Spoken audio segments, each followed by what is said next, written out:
a política de coesão é efetivamente um instrumento de solidariedade e Estados-membros, como é o caso de Portugal, infelizmente, que tem menos de 90% do produto interno bruto per capita, é que têm acesso, por exemplo, ao fundo de coesão. O engraçado é que, falando-se da região de Lisboa, e há muita gente preocupada com o spillover é uma coisa deste tipo, é fazer, mas são volumes até pequeninos. A ideia é que aquilo que for feito, por exemplo, ainda que o dinheiro estivesse destinado para o Norte, mas aquilo que for feito em Lisboa, que tenha repercussões positivas no Norte, ainda que o dinheiro aqui estivesse destinado, podia ser investido em Lisboa. E às vezes fixámos-nos muito nesta coisa de spillover, que admito que até em termos da administração central, em algumas situações pudessem fazer sentido, e esquecemos que Lisboa é uma região que está acima dos 100% da União Europeia, ou seja, se fosse só Lisboa nunca teria acesso ao Fundo de Coesão, e depois os projetos do Fundo de Coesão muitas vezes são dirigidos para regiões mais ricas e aí sim com muito dinheiro e são dirigidos nomeadamente para Lisboa e Vale do Tejo, quando o Fundo de Coesão só existe porque existem regiões, por exemplo, como o Norte, que é a mais pobre do país, que puxa para baixo pelo produto interno bruto per capita.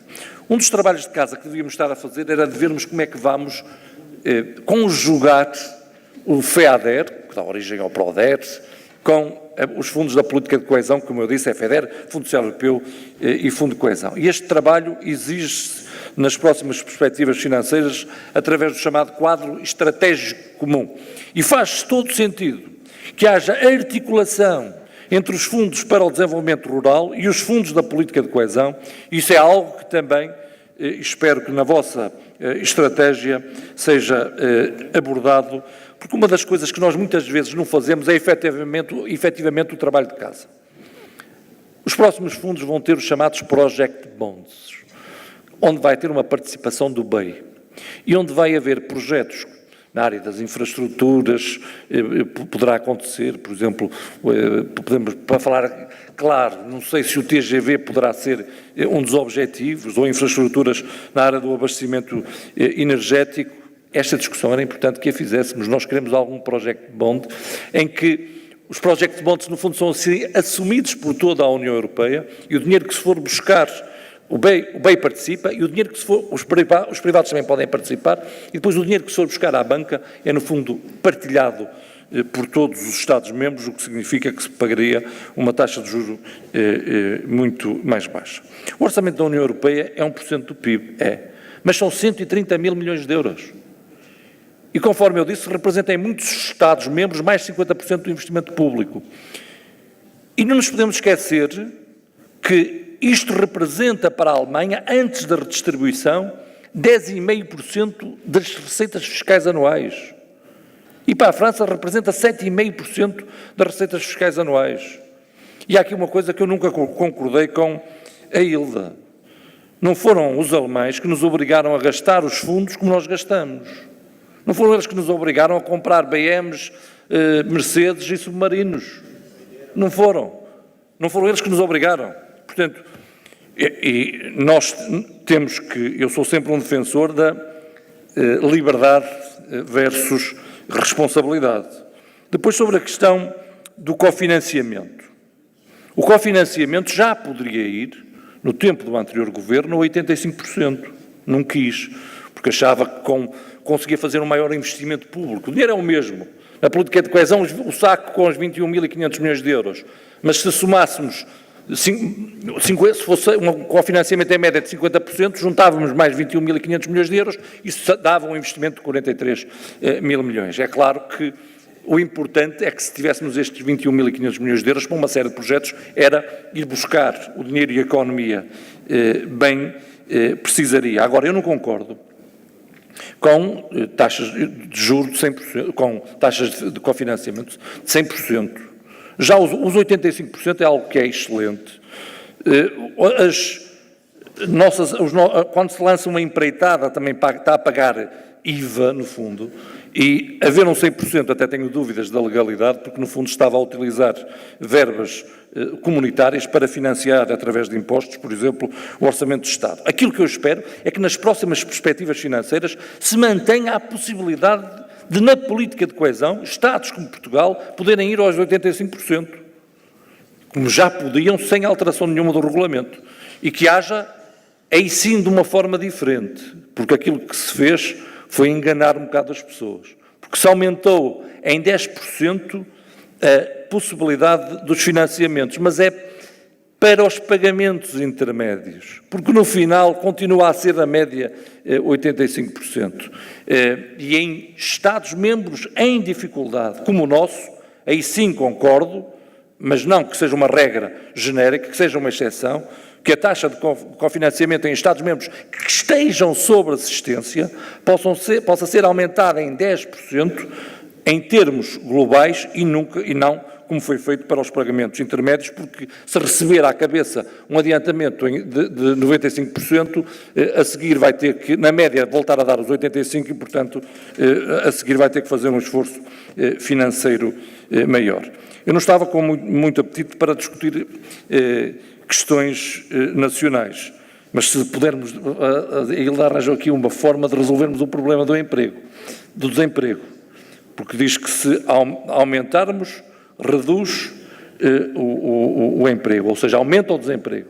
A lógica é, se reduzirmos o horário de trabalho, então também aumentávamos, ao contrário, aumentávamos o número de empregados. Não, tem que haver aqui um equilíbrio e é evidente que a função pública, e não é fácil arrancar sempre, dado o estado em que estamos, é sempre muito fácil um discurso mais populista para se arranjar e arrancar palmas de uma plateia. Eu não sou a favor que se aumente os horários de trabalho, sou a favor que haja uma maior produtividade e que se deem condições às pessoas para trabalhar. Mas quem defende o princípio da igualdade, como eu defendo, devemos procurar também que quem trabalha na função privada não seja desfavorecido em relação a quem trabalha na função pública. Mas acho que estas questões não resolvem nada em termos do momento atual, e o que Portugal precisa é de manter o consenso político, e é isso que nos tem feito a diferença, e de manter um consenso social forte, e essa é a forma que poderemos ter de podermos sair, aí agora vou ser mauzinho e também vou fazer política, de podermos sair do buraco em que os socialistas nos deixaram e foram eles que negociaram o memorando com a Troika. Somos demasiado pequenos? Não, nós não podemos ter esta postura. A União Europeia tem 500 milhões.